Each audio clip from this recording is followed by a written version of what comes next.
Swifties all over the world gushing about Taylor Swift's latest album. The Tortured Poets Department dropped at midnight Eastern, and just 2 hours later, she announced a surprise album with additional songs. Amazon Music says it is already the most streamed album in its first day on the platform. And of course, her fans continue to drive her fame and economic success to unprecedented heights, even making its way into the classroom, leading some colleges to incorporate Swiftonomics into their curriculum.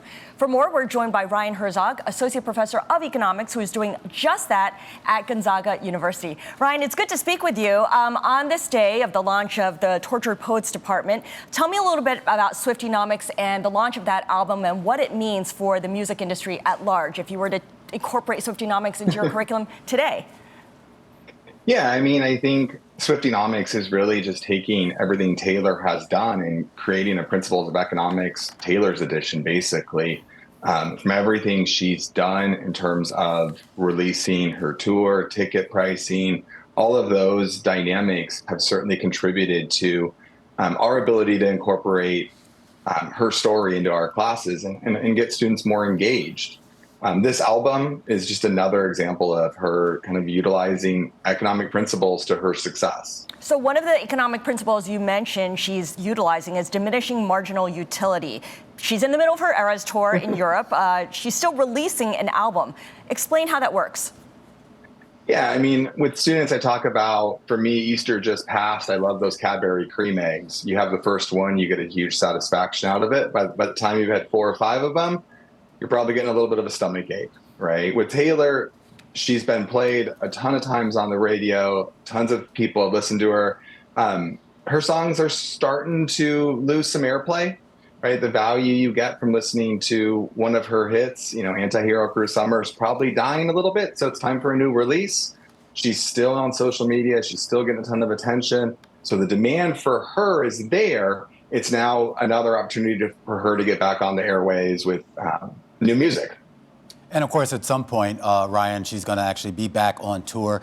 Talk to us about the potential economic impact. There was a lot of hay made when we had those big tours last summer with her and Beyonce. I've seen some statistics saying that for every $100 spent on an actual concert itself here can translate to something like $200 to $300 extra spent on hotels and other things like that. How do you quantify it? Yeah, I think every visitor to a city seeing Taylor Swift is going to add $300-400 a night in hotel, food, merchandise, everything else. So it's a huge tourism boom.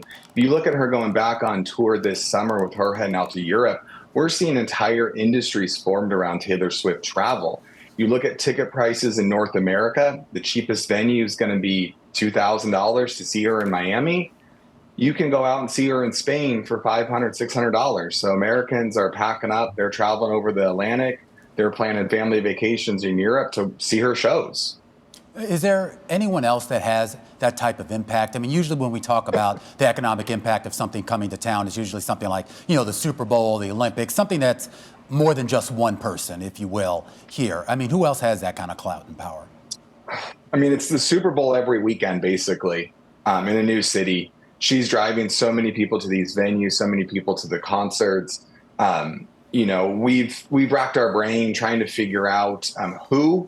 My co-author, Paul Krugman, he does a lot on Jenny Lind and her success. So for those that remember P.T. Barnum, lately, the Beatles, when they made it to America, maybe Michael Jackson throughout Europe on his tours, but there's very few people. Beyonce this last summer obviously made a splash throughout Europe as well, but not many people are generating the revenue that she is generating.